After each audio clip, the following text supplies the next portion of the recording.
Bonsoir à tous, bonsoir Yves. Bonsoir à nous. Alors, ce soir, nous allons vous présenter un livre qui est paru il y a déjà quelques mois, qui s'appelle Puzzi. Alors, Puzzi, qui a été publié chez Gallimard, écrit par... j'ai chaque fois un Thomas Negaroff. Exactement, un historien. C'est son premier roman. C'est un roman qui s'inspire, bien entendu, de faits réels. Alors, j'aime bien comment le livre débute, parce que Thomas Negaroff raconte l'histoire d'un certain David Marwell qui, il y a quelques années, a voulu rencontrer ce cher Puzzi, qui en fait s'appelle Ernst Hanfstaengl, qui est un personnage au fait qui a joué un rôle important auprès de Hitler. On va le développer durant l'émission. Et ce David Marwell, quand il rencontre le personnage, ce cher Puzzi, qui veut dire en français petit homme, est un homme qui a déjà un certain âge. Alors c'est un personnage assez séduisant quand il le rencontre, qui a beaucoup d'humour, qui est un homme raffiné, qui a le goût de la musique, la passion de l'art, qui est né d'un père allemand et d'une mère américaine. Et David Marwell raconte, j'avais envie de faire un film sur ce personnage qui a finalement joué un rôle important dans l'histoire parce qu'il fait partie des premiers, je dirais, compatriotes de Hitler. Et en même temps, au fur et à mesure que sa vie va se dérouler et être racontée dans le livre qu'il va ensuite écrire, l'écrivain, suite à la rencontre de David Marwell, qui devait faire un film sur Puzzi qui n'aura pas lieu. Donc en même temps, à la fin de sa vie, ce personnage s'est retrouvé à devenir un collaborateur de Roosevelt. Donc il a joué un double jeu, il a eu une double identité pendant toute sa vie. Alors, c'est l'histoire d'un homme qui a été l'ami d'un monstre et qui dit de lui-même, mais qui est resté charmant. Un homme qui a tout fait pour rendre Hitler quelque part plus sympathique vers le monde extérieur que ce qu'en fait il n'était réellement. Alors, on va parler un petit peu de ce Puzzi, qui est né, je pense, à la fin du 19e siècle, et qui était nommé, comme je vous le dis, Puzzi. Et Puzzi, en fait, aussi petit homme qu'il était nommé, il mesurait près de 2 mètres. Il est né à Munich et il était le fils de Edgar Hanfstaengl, un photographe de la cour royale de Bavière et qui était aussi un riche commerçant d'œuvres d'art. Et son épouse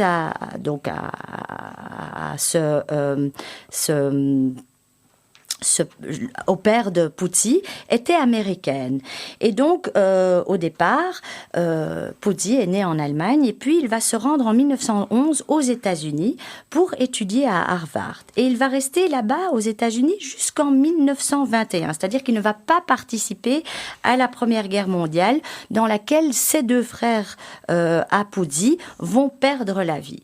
Et donc, ce qui devient intéressant, c'est quand il rentre en juillet en 1921, et c'est le moment où Hitler va 2 années plus tard, organiser un putsch dans un célèbre café pour essayer de se démarquer, rentrer dans l'histoire et de faire connaître son parti. Voilà, pour le faire connaître son parti. Ce putsch va être raté, bien entendu, puisque Hitler va être enfermé pendant un certain moment dans une prison suite à ce putsch et cette prise de pouvoir volontaire qui a été ratée par Hitler. Et c'est à ce moment-là que Hanfstaengl, donc surnommé Puzzi, va rencontrer justement Hitler lors de cette réunion, ce putsch raté, et ils vont faire connaissance ensemble. Je laisse la parole à Yves qui va reprendre un petit peu la suite des événements lorsque le futur dictateur rencontre Ernst Hanfstaengl. En fait, Puzzi est l'un des premiers compagnons de route de Hitler. Juste par parenthèse, c'est lorsqu'Hitler est emprisonné qu'il va écrire Mein Kampf. Ouais. Et il est Puzzi est jalousé par les autres compagnons d'Hitler et il s'en moque. Lui est absolument fasciné par leur chef. Il va donner à Hitler une famille, il va lui donner de l'argent aussi d'ailleurs, et il va lui donner surtout un réconfort à travers la musique. Parce que ce qui va réunir ces deux hommes, en tout cas au départ, c'est la musique de Wagner. Et Puzzi est pianiste, et il joue du Wagner pour Hitler à toutes les heures du jour et de la nuit. Puzzi est un personnage qui est extrêmement difficile.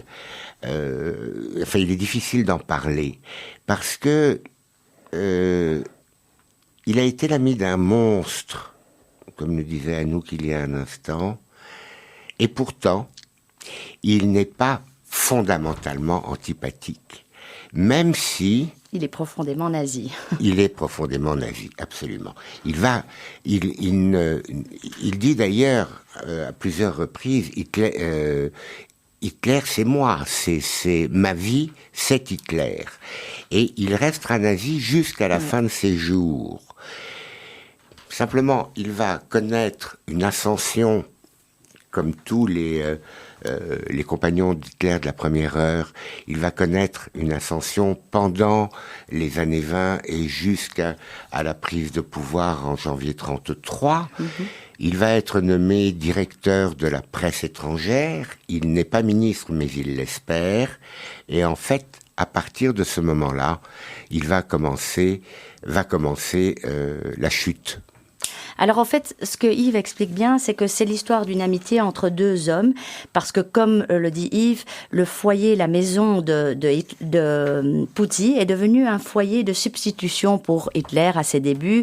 Ils discutent ensemble sur la renaissance de l'Empire allemand, ils ont leur amour en commun pour Wagner, et comme Yves l'a bien dit, Puzzi va prêter même de l'argent à la NSDAP, je crois plus ou moins $1 500, qui correspond à une somme énorme à l'époque, pour racheter 2 presses rotatives, et c'est grâce à cette contribution justement que le journal sera finalement dans les mains des partisans de Hitler.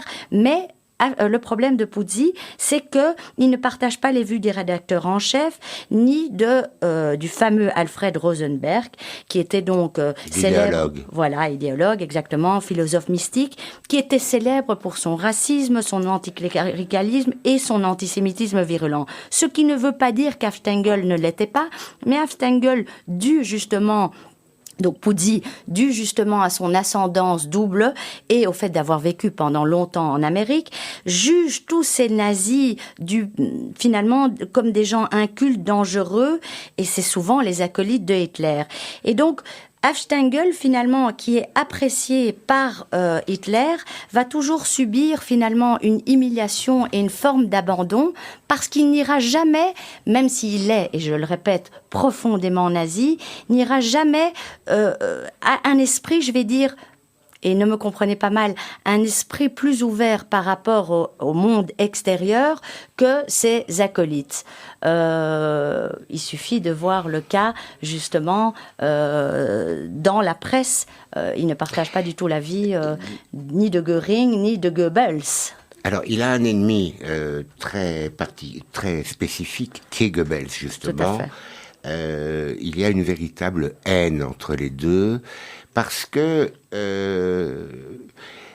Puzzi n'a pas fait la guerre de 14, il en a été frustré, et pour l'entourage immédiat d'Hitler, c'est pas vraiment c'est un bouffon. C'est un bouffon.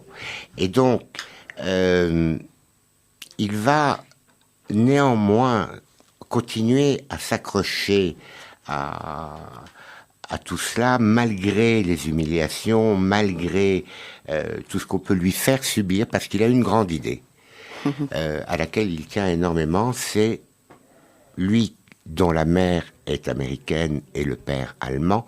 Il a une grande idée, et qui est l'union des États-Unis d'Amérique et de l'Allemagne nazie. il se trouve, moi j'ai appris beaucoup de choses en lisant ce livre, il se trouve qu'en fait, aux États-Unis, un grand nombre de gens n'étaient absolument pas hostiles à l'idée d'une association, si je puis dire, de malfaiteurs, à l'idée d'une association entre les USA et l'Allemagne nazie. C'est un rêve qu'il va poursuivre tout au long de sa vie, qui n'aboutira jamais, et quand il connaîtra la disgrâce, il peut reprendre à son compte cette phrase célèbre: toutes les révolutions dévorent leurs enfants, Rome avant lui en a su quelque chose. Alors c'est tout à fait vrai. Donc le grand rêve finalement de Puzzi, c'est d'œuvrer pour un rapprochement diplomatique avec les États-Unis. Mais Hitler, bien sûr, va continuer à faire la sourde oreille et garder sa vision géopolitique strictement continentale, inspirée par la pensée de l'ex-Kaiser et de Clausewitz. Alors ce qui est important, c'est que, et Yves a raison, dans les années 20 et surtout dans les années 30, il y a énormément de vidéos qui ont été retrouvées, d'images qui ont été retrouvées, qui montre finalement que l'Amérique était très antisémite, avait une politique d'immigration qui était très sévère, c'est-à-dire que le pays était xénophobe, contrôlait et limitait drastiquement l'immigration qui provenait d'Europe méridionale et d'Europe orientale. D'ailleurs, il y a même une sorte de... Hitler va parler dans Mein Kampf des travaux d'un certain Grant, un Américain, je pense qu'il était juge. Il a écrit un article où il racontait au fait que l'Amérique interdisait l'entrée des Juifs polonais sur le territoire américain, et que aussi il fallait liquider tous les gens qui ne correspondaient pas à la race parfaite. Donc les idées qui étaient, je dirais, propagées aux États-Unis n'étaient finalement pas si éloignées de celles de l'Allemagne, et c'est en ça que Puzzi a cherché à faire une alliance. Il a même cherché à faire une alliance avec l'Italie. Il a voulu à un certain moment que Mussolini rencontre Hitler. Hitler a prétexté plein de... Mais il a voulu aussi englober dans son union la Grande-Bretagne. Oui. Et à chaque fois, ça n'a pas marché parce que Hitler, je pense, voulait garder la souveraineté, avait une forme de fermeture d'esprit où... Pas une forme. Avait une fermeture d'esprit. Il faut aussi savoir que Puzzi pensait vraiment que c'est finalement l'Amérique...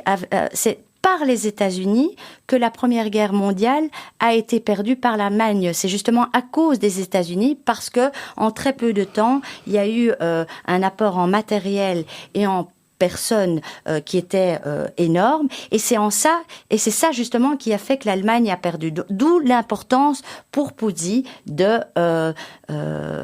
s'allier avec les États-Unis et d'autres pays. Malheureusement, et heureusement, il a été mal compris finalement, Puzzi. On ne comprenait pas ce qu'il voulait faire. Pour lui, pour Puzzi, ces Allemands étaient des gens sans culture, des barbares dont l'instinct primait sur le savoir. Pas ces Allemands, pardon de te reprendre, oui. Mais ce n'est pas ces Allemands, c'est ces nazis. Oui. Même si nous savons que la quasi-totalité de l'Allemagne était nazie à l'époque, mais tout se concentre sur l'environnement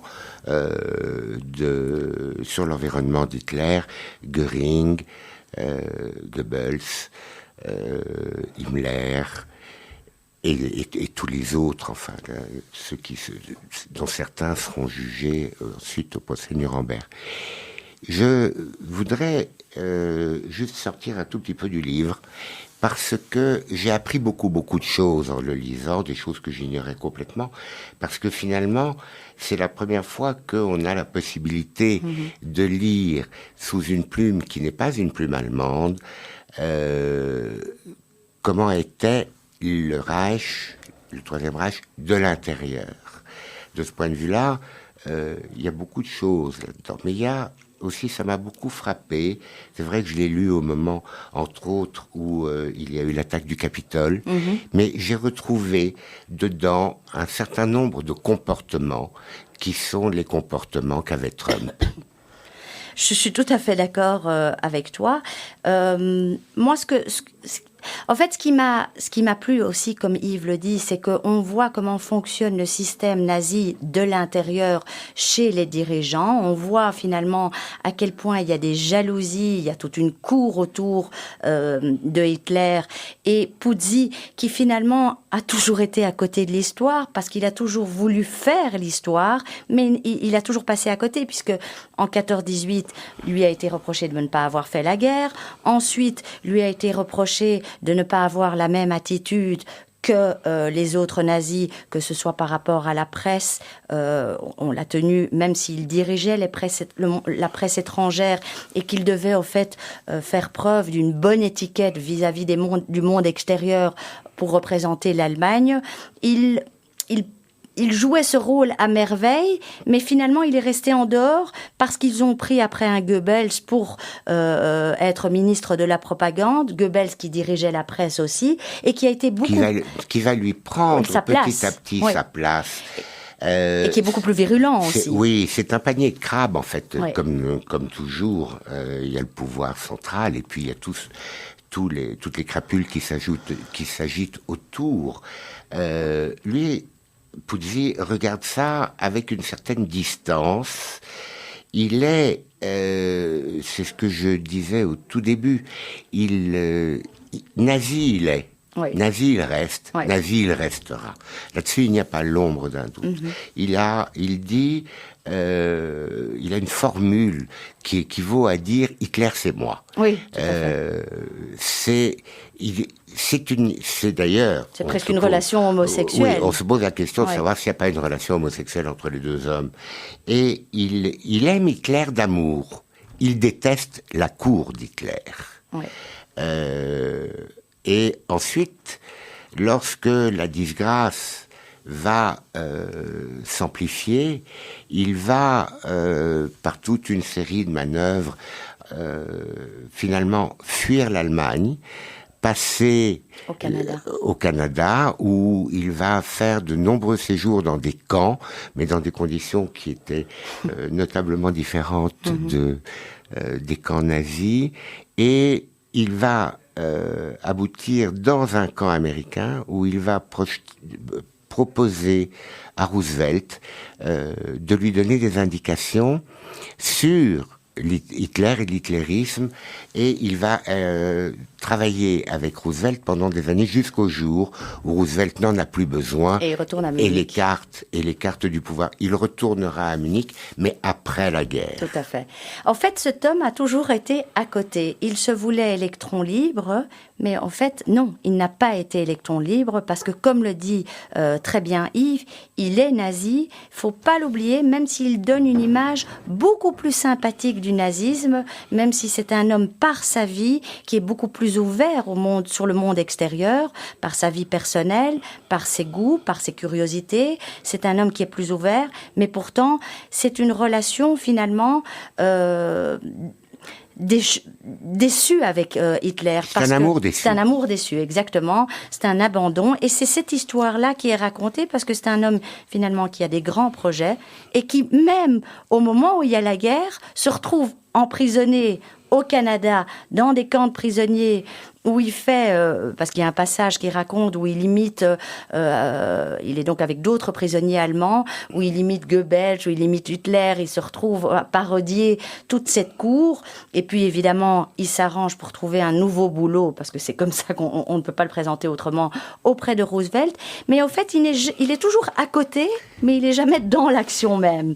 Donc il est nazi, mais au fait, il n'a rien fait, je sais pas. C'est un homme, enfin si, il a fait qu'il était nazi, mais c'est un homme qui voulait faire l'histoire et qui est toujours resté en marge de l'histoire. Exactement. L'histoire ne l'attendait pas, elle n'avait pas besoin de lui.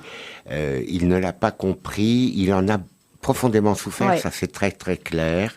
Il a été très malheureux, et il le dit à un moment donné parce que il juge que c'est l'entourage d'Hitler et Goebbels en particulier qui pourrissent l'image d'Hitler. Donc il y a il y a C'est cet ambigu. amour-là, c'est un personnage extrêmement ambigu, d'une grande gueule, Ouais. mais complètement décalé par rapport à la période dans laquelle il vit. Et c'est pour ça aussi, je pense que, comme Yves le dit, ce livre est très très bien documenté. On apprend plein de choses, mais aussi ce qui est au fait un peu, je dirais, qui est un peu, qui est une forme de piège justement dans ce livre, c'est que on arrive presque à, je vais pas dire à apprécier Pudsey, mais à avoir de la sympathie pour ce personnage qui finalement n'est pas moins nazi qu'un autre. On a, Anouk a raison, on pourrait avoir de la sympathie pour Pudsey si on ne le considère que comme un bouffon. Mais malheureusement, il n'est pas qu'un bouffon. Exactement. Malheureusement pour lui, il n'est pas qu'un bouffon. Et au moment où la sympathie ça pourrait s'approcher, il suffit de se remémorer qu'il était nazi pour qu'elle s'éloigne immédiatement. Voilà, c'est sur ces mots que nous terminons l'émission. Peut-être que tu as encore quelque chose à ajouter. Oui, je voudrais ajouter une chose. C'est un livre qui est, de mon point de vue, très très bien écrit, parfaitement documenté, comme vient de le dire Anouk. Et c'est un livre d'une formidable honnêteté, parce que là où Snegarov n'a trouvé aucun document, il dit lui-même dans le texte « j'imagine que ». Donc c'est une histoire authentique, c'est une histoire vraie. On ne peut pas dire, même si ça s'intitule... Et très prudemment d'ailleurs, Gallimard n'a pas fait figurer sous le titre Pudsey le mot de roman. Parce que ce n'est pas une histoire romancée, c'est simplement dans les trous noirs, parce que Snegarov a consacré 10 ans de sa vie à étudier le personnage, mais il y a des zones d'ombre, et dans ces zones d'ombre, il le dit, il est obligé d'inventer. C'est un livre piégeux, si je puis dire, parce que, comme le dit Anouk, tout à fait justement, on pourrait avoir de la sympathie pour le personnage et que, à certains moments, c'est vrai, il y a des passages qui sont relatifs, qui peuvent être amusants, mais c'est un livre où on apprend beaucoup et je pense que c'est un livre à lire parce que c'est une vision. Nous avons tous une vision du Troisième Reich. Là, on a une vision du dedans. Et que cette vision du dedans me semble quelque chose d'extrêmement important pour comprendre, en même temps, nous aider à comprendre notre propre vision par le monde extérieur. D'ailleurs, c'est tellement bien documenté qu'il suffit finalement de taper Pudsey sur Wikipédia. Vous suivrez finalement l'histoire en grande ligne de ce livre sur Wikipédia, mais quand vous regardez à la fin du livre le nombre de bibliographies, enfin dans la bibliographie, tous les livres et toutes les recherches qu'il a faites, voilà, je veux dire, c'est impressionnant. Tout a été découpé, étudié, et comme Yves le dit, il a mis 10 ans à l'écrire. Donc c'est un livre qu'on vous conseille. C'est un homme honnête. Snegarov est un homme honnête. Pour ceux qui connaissent cette radio, il est le consultant historique, parce que c'est un spécialiste des États-Unis. Et il est le consultant, il est le spécialiste des États-Unis à France Info. On se retrouve la semaine prochaine. Merci beaucoup Yves. Merci Anouk. Et la semaine prochaine, ce sera un tout autre sujet. À bientôt. À bientôt. Bonne soirée.